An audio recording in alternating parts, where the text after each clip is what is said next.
Kemarin, Niki yang biasanya mencak-mencak luapkan muka, justru sebaliknya terlihat sumringah. Raut wajah bahagia itu lantaran kehadiran sejumlah saksi yang meringankan Niki, diantaranya Dr. Samira Farahnas alias Doktif, dan pihak developer yang pernah memberikan diskon gede-gedean saat artis sensasional ini membeli rumah mewah dengan harga sekitar 40 miliar.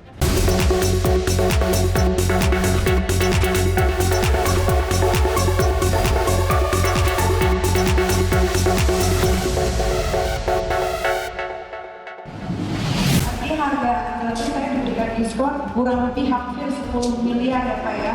Terima kasih Natal Pak berarti harga karena saya sudah memposting di sosial media saya, akhirnya saya mendapatkan diskon kurang lebih hampir 10 miliar.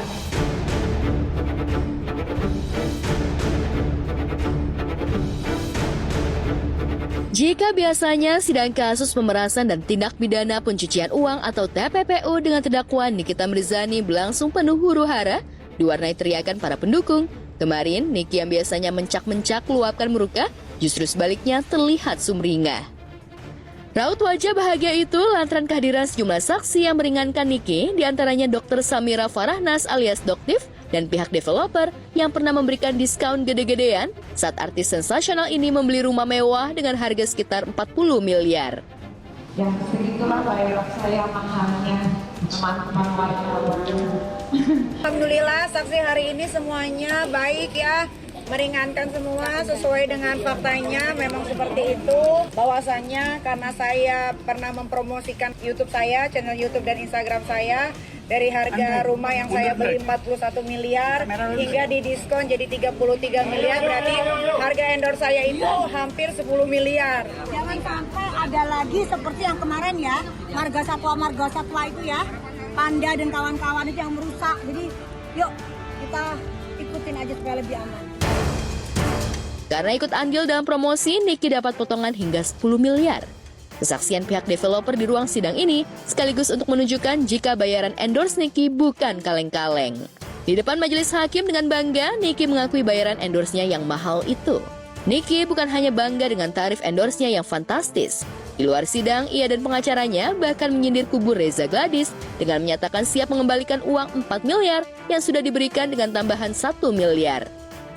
Jadi kalau Reza Gladys miskin gak punya uang, nanti 4 miliar saya tambahin 1 miliar ya. Dan bayangin, hanya ngomong sebentar aja dia dibayar 10 miliar. Ya, betul, kita tampik ulasan negatif dengan prestasi.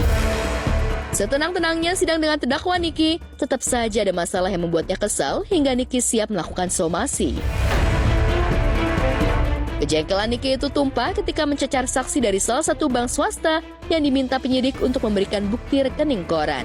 Merasa rekening korannya diubrak-abrik pihak bank, Niki pun berencana melayangkan somasi. Saya kecewa banget karena rekening koran saya diobrak-abrik. Kenapa seperti itu? Tapi nanti itu urusannya belakangan. Kalau ini udah selesai, saya akan somasi. Ya, meski mengaku bertarif endorse yang fantastis hingga puluhan miliar untuk sekali posting, bahkan untuk mereview, namun Niki pun tak bisa menolak rezeki ketika diberi uang sebesar 350 juta rupiah yang diduga didapat dari pengusaha skincare Sheila Shaukia yang juga diduga terlibat dalam penjualan produk skincare overclaim. Lantas benarkah uang itu sebagai sogokan agar Niki tak mereview produk milik pengusaha skincare yang dikenal dekat dengan terpidana kasus skincare ilegal Mira Hayati ini? Jadi 350 juta itu sesuai sama WhatsApp yang dikirim sama salah satu ular ini. Itu ada di WhatsApp kok, dia bilang dia ikhlas gitu. Dan saya tidak pernah meminta uang 350 juta tersebut. Ingat ya, saya tidak pernah meminta, ada di WhatsApp dan WhatsApp-nya pernah saya putarkan di meja persidangan di depan Bapak Hakim yang terhormat. Di depan juru warta, Nikita Mirzani selalu mengklaim tak pernah memeras kubu Reza, pun tak pernah meminta uang sepeser pun, termasuk pada Sheila Shauki. Uang 4 miliar yang diterimanya dari Reza Gladys diklaimnya sebagai bentuk kerjasama tanpa paksaan, dengan catatan Niki berhenti mereview produk milik Reza yang diduga bermasalah itu. Dalam rekaman antara Niki dan seorang pria yang beredar itu, tampak jelas Niki menyatakan jika dirinya menerima uang karena kubu Reza meminta Niki berhenti untuk mereview produknya. Tapi netizen justru banyak mengajukan pertanyaan jika memang produk Reza Gladys bermasalah, entah tak sesuai BPOM atau dugaan overclaim, mengapa Niki yang awalnya gencar membongkar borok harus diam hanya karena dibungkam uang? Saya malu gitu ngurusin 4M kok sampai satu Indonesia gaduh. Semoga sikap dan perilaku NM di ruangan sidang ini menjadi catatan buat penegak hukum.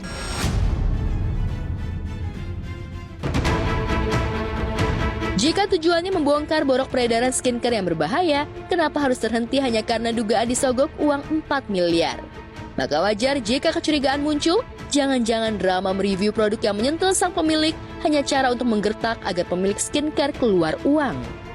Kepada para pelaku usaha, tidak lagi menggunakan marketing flexing dan menjual produk semata-mata hanya untuk mengeruk keuntungan. Tapi kalau terdakwa ini berpikir ya si pucuknya ini sebagai bank swasta buat dia, ya mungkin terdakwa akan pasang badan. Daripada FS, kamu sibuk ya ngurusin urusannya dokter yang di Medan, lebih baik kamu datengin panggilan Polres Jakarta Selatan. Jika netizen mencurigai ocehan pedas Niki saat mereview produk skincare bermasalah, diduga hanya sebagai modus atau cara halus agar pengusaha hitam skincare mau membungkamnya lewat uang miliaran, hal itu wajar muncul dalam benak netizen. Apalagi praktik saling gertak antara makelar kasus seringkali terjadi dalam praktiknya di dunia bisnis dan hukum. Lantas, bagaimana nasib rekaman dugaan kriminalisasi yang diduga melibatkan aparat hukum yang sudah dilaporkan ke KPK Jumat lalu? KPK gimana kan ini? Tidak tahu kalau itu.